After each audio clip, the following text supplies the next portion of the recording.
In global electronics manufacturing, China stands as a behemoth, producing significant portion of the world's electronic goods.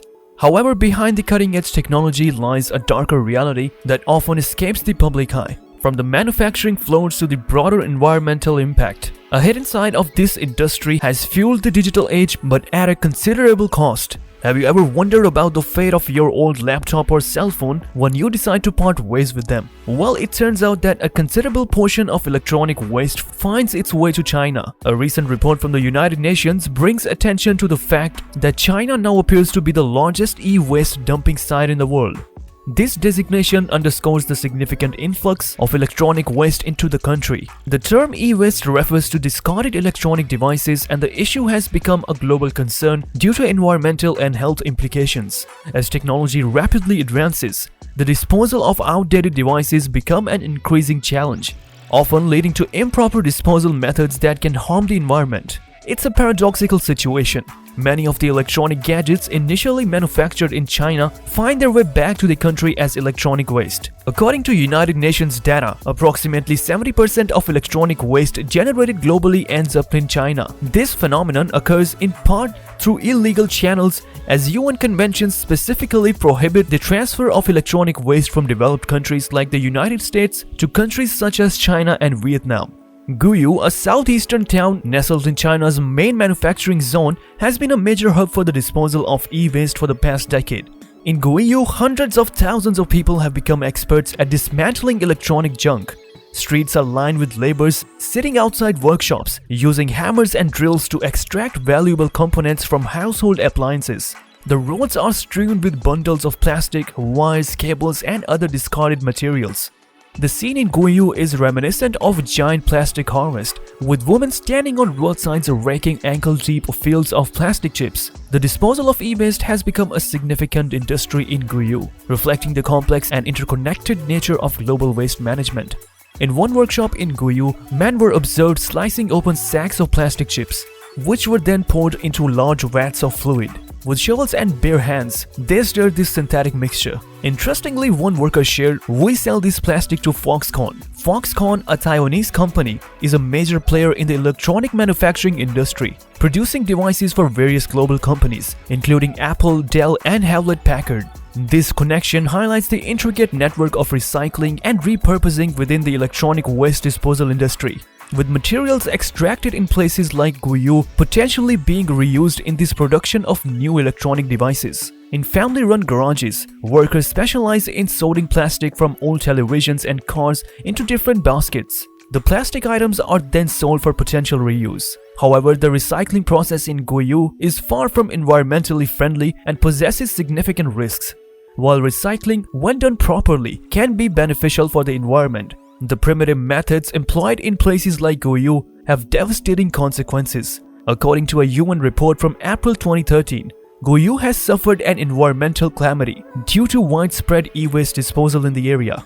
Toxic pollution in Guyu arises from activities such as burning circuit boards, plastic and copper wires, or using hydrochloric acid to extract valuable metals like copper and steel. These processes contaminate both workers and environment with toxic heavy metals like lead, beryllium, and cadmium. Additionally, hydrocarbon ashes are released into the air, water, and soil.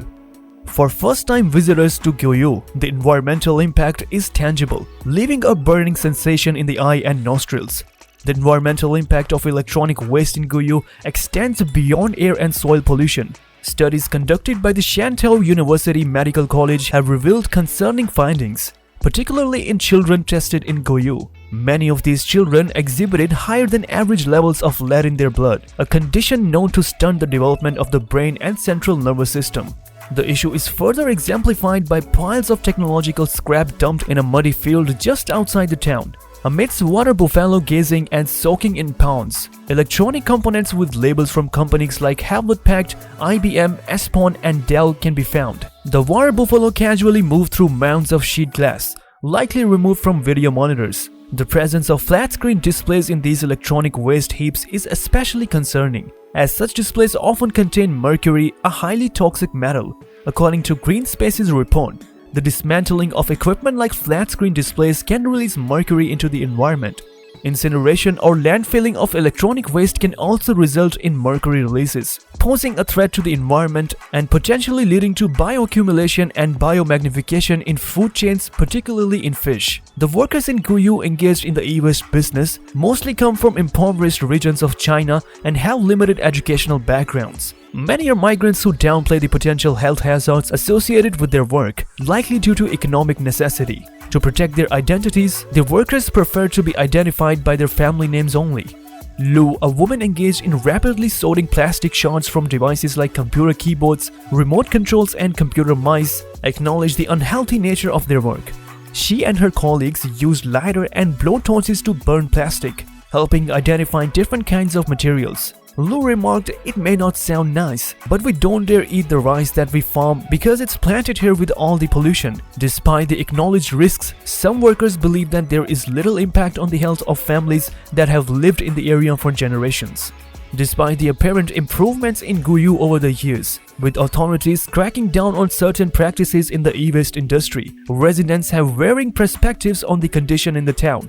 Wang, a 20-year-old involved in transporting the electronic waste, acknowledged the progress, stating, "Before people were washing metals, burning things, and it severely damaged people's lungs, but now compared to before, the authorities have cracked down pretty hard."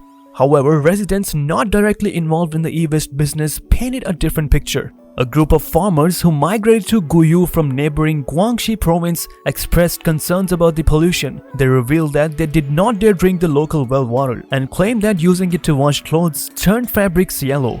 When questioned about the consumption of the harvested rice, a farmer responded, "How would I know? A significant portion of it is sold elsewhere, and they avoid labeling it as grown in Guyu. Instead, they claim it's rice from a different location." The lack of clarity isn't surprising, given the recent food scandals in the country involving cadmium-contaminated rice. Officials in Guangzhou City, located approximately 400 kilometers away from Guyu, discovered elevated cadmium levels in rice and rice products. The city's Food and Drug Administration detected high cadmium levels in rice and rice noodle samples from a local restaurant, food cellar, and 2 university canteens.